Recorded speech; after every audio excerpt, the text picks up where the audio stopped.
Hey guys, welcome back to my channel. Today I'm going to be talking about my top 5 favorite books of 2017.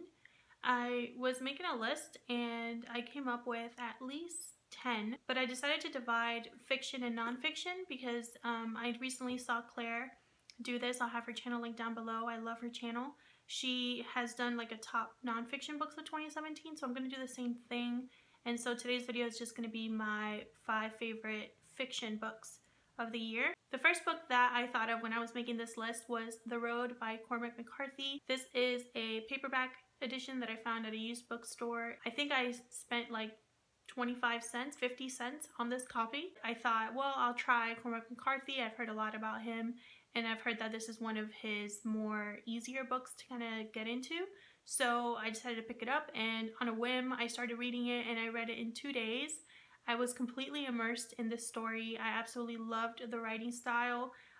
Even the dialogue, there's no quotation marks in this book, but there's just something about the way these two main characters talk to each other. I really enjoyed it. If you don't know what the story is about, it's a story of a father and a son that are trying to survive in a post-apocalyptic world. The story kind of follows them as they move from place to place and try to survive. The story is really a story about a father's love for his son and how they try to survive in this world. There's just something about the way that McCarthy decided to write this story. There's something about the characters themselves. I found it to be fast-paced, even though as you're reading it, it's very subtle. There's not really a lot of flowery language or anything like that, but there's just something about it that kept me engaged. And so I really enjoyed it, and I immediately gave it 5 stars as soon as I finished it. And I already bought my second book by McCarthy, so I cannot wait to get to that one. The next one that I have here is The Night Circus by Erin Morgenstern, and this is a book that I read back in the beginning of the year.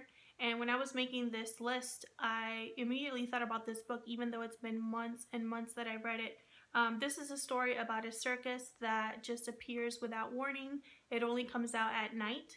And the story follows 2 magicians that are a part of the circus that are kind of competing. You kind of see them come up with different ways to compete against each other using this circus. This is the kind of book that you have to read to really understand what it's about. It's very hard to describe it in a way to really give you an idea of what you're getting into.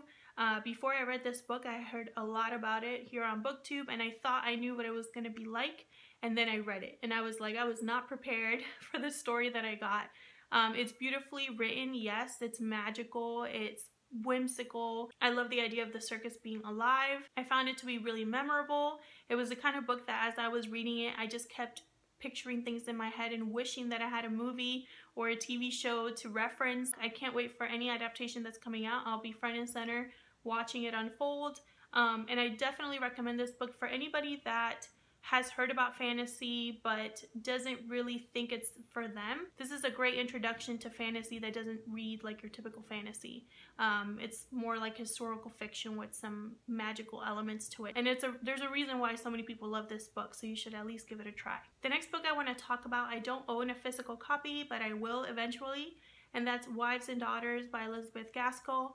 I buddy read this with Amanda a few months ago and I absolutely love this story. This is essentially a story about a young girl named Molly and the interactions that she has with the people in her neighborhood. I wouldn't call this a plot-driven book or anything like that, but I just really loved the simplicity of this book.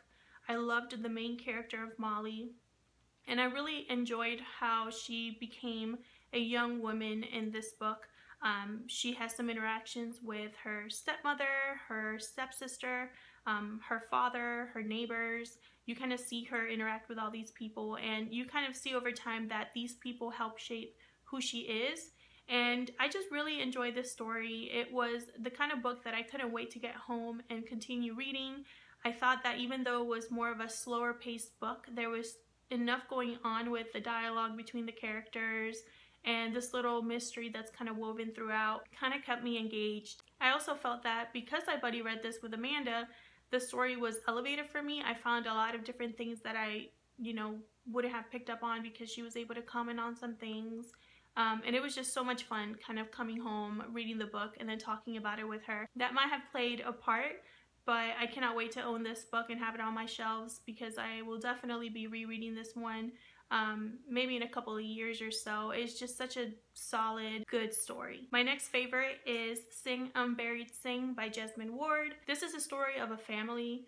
The main character is Jojo, a 13-year-old boy. His mother, Lenny, is a drug addict. Jojo has a little sister and grows up mainly with his grandparents. His grandfather in particular is somebody that Jojo really looks up to, respects, and loves. His grandfather tells him stories about how he grew up and his experiences when he was in prison. And there's this one story that he always tells Jojo, but Jojo has never heard the end of the story. And that story deals with a young man that his grandfather knew in prison. And so eventually you find out this young man's story. Lenny also has her own point of view in here. Her younger brother Given was murdered, and so she's never really gotten over it. She also feels like a failure as a parent and as a woman. She feels like she's never been enough.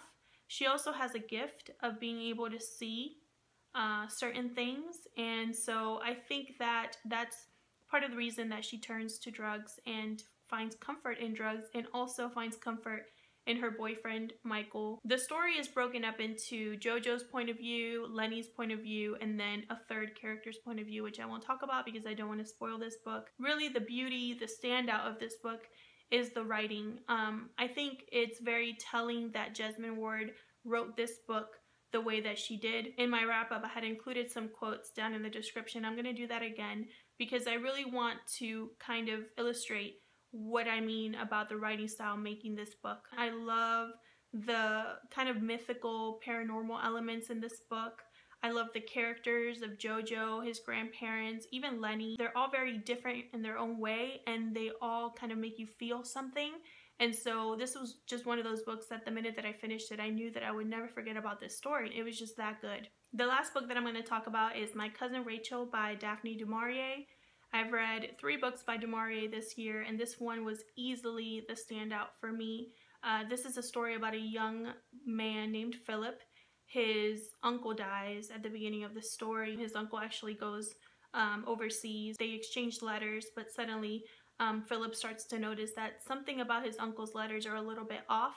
His uncle keeps talking about his new wife, Rachel, and this hold that she has on him. And eventually his uncle dies, and Philip is feeling that Rachel is to blame. So he follows her to, I think she lives in Italy, so he goes over there, but she has already left.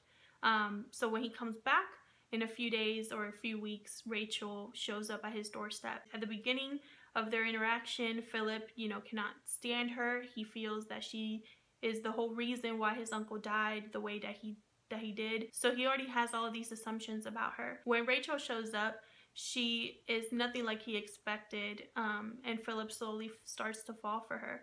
But at the same time, there's something mysterious about Rachel. She's very distant, and he can't understand why Rachel is so closed off and who she really is. He's trying to get at the bottom of what she's all about, and she's not letting him. And so there's kind of like some sort of struggle between them. And then towards the end of the book, there is a huge twist that you weren't expecting, and it's the type of twist that made me think that du Maurier was a complete genius, especially when it comes to this book. I absolutely loved the ending of this book. I think the ending is what made it what it was for me. I remember just putting this book down and being like, I cannot believe what I just read. This was amazing. It was just so wonderfully crafted. It was intelligent from start to finish. Just the way the story unfolded, the way that you get to know Rachel. There's just so much to this book that I just immediately thought that it was probably my favorite du Maurier, and to this day I think this is my favorite book by her. Rebecca is a close second, but there's just something about this book that really elevates it for me. If you're into mysterious, memorable characters, then this is the story for you. I highly recommend it, and it definitely made me a du Maurier stan. So that's it. Those are my top 5 favorite books of 2017. If you have any favorites you'd like to share, please leave them down in the comments below, or if you've done your own top favorites video, please link it below because I love watching these. Keep a lookout for my top nonfiction books of 2017. That should be coming up very soon. Thank you so much for watching, and I'll see you guys in my next video.